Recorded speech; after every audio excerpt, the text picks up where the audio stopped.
ఈ నెల 14న రాష్ట్ర బంద్కు పిలుపునివ్వడం జరిగింది.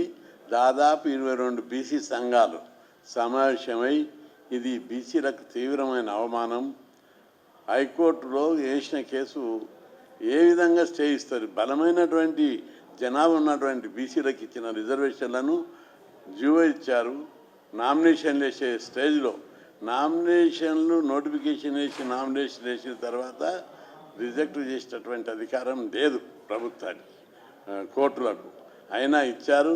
దీన్ని నిరసిస్తూ ఈ నెల 14న రాష్ట్ర బంద్కు పిలుపునివ్వడం జరిగింది.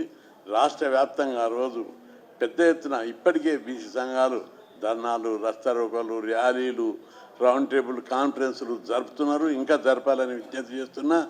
14 నాటి బంద్కు అందరూ కలిసికట్టుగా కుల సంఘాలు, బీసీ సంఘాలు, ఉద్యోగ సంఘాలు, విద్యార్థి సంఘాలు అందరూ కలిసికట్టుగా మద్దతు ఇవ్వాలని, అన్ని రాజకీయ పార్టీలు కూడా మద్దతు ఇవ్వాలని ఈరోజు బీజేపీ నాయకుడు కిషన్ రెడ్డి గారికి కలిసి బంద్కు మద్దతు ఇవ్వాలని కోరడం జరిగింది.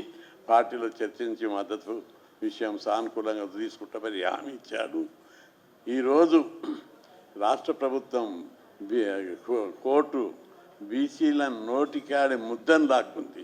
రాష్ట్రంలో ఉన్న బీసీలు దీన్ని జీర్ణించుకుంటలేరు. పెద్ద ఎత్తున దీనికి వ్యతిరేకంగా ఉద్యమించాలి. తెలంగాణ ఉద్యమం ఎట్లొచ్చిందో బీసీ ఉద్యమం కూడా అదే తీవ్ర స్థాయిలో వస్తుంది. బీసీలు, కుల సంఘాలు, బీసీ సంఘాలు, నాయకులు పార్టీలకు అతీతంగా, రాజకీయాలకు అతీతంగా, కులాలకు అతీతంగా ఉద్యమించడానికి సిద్ధంగా ఉన్నారు. ఇది బలమైన కేసు.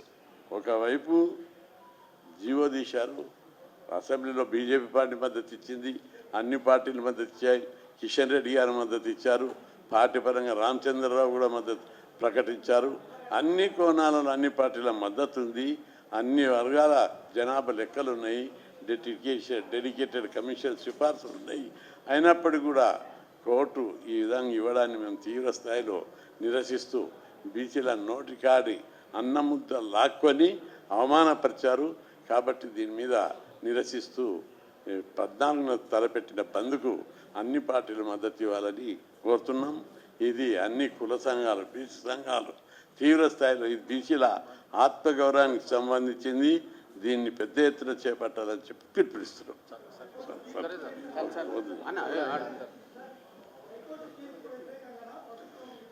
ప్రభుత్వ నిర్లక్ష్యము తీర్పుకు నిరసన.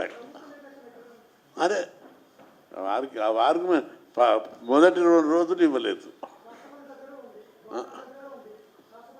గవర్నర్ దగ్గర కాదు, మీకు ఒకటి చెప్పాలి. ఎగ్జాంపుల్ 1980లో అది అప్పుడు ప్రైవేట్ కాలేజీలో రిజర్వేషన్లు లేవు.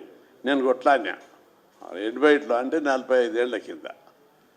అప్పుడు ప్రభుత్వం ముఖ్యమంత్రి చెన్నారెడ్డి ఉన్నాడు, జీవో తీశాడు. అసెంబ్లీలో తీర్మానం లేదు, క్యాబినెట్లో తీర్మానం లేదు, ఆర్డినెన్స్ లేదు, చట్టం చేయలేదు. ఖాళీ జీవో తీస్తే హైకోర్టులో వేస్తే కేసు గెలిచింది. ప్రభుత్వానికి పూర్తి అధికారాలు ఉన్నాయి. డిపెండ్ కూడా గట్టిగా చేయాలని నేను ప్రభుత్వం మీద, వ్యవస్థల మీద ఒత్తిడి పెంచడానికే ఈ బంద్.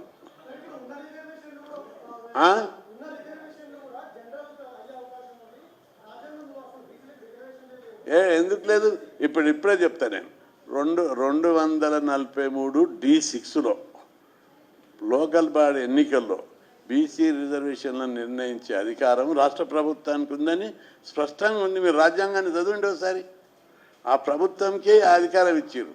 దీన్ని వాళ్ళు కట్టుదిట్టంగా పకడ్బందీగా అమలు చేయాలి.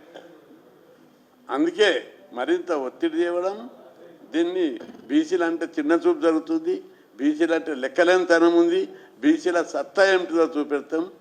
అందుకే ఈ ఉద్యమం మరింత ఉధృతం చేస్తాం.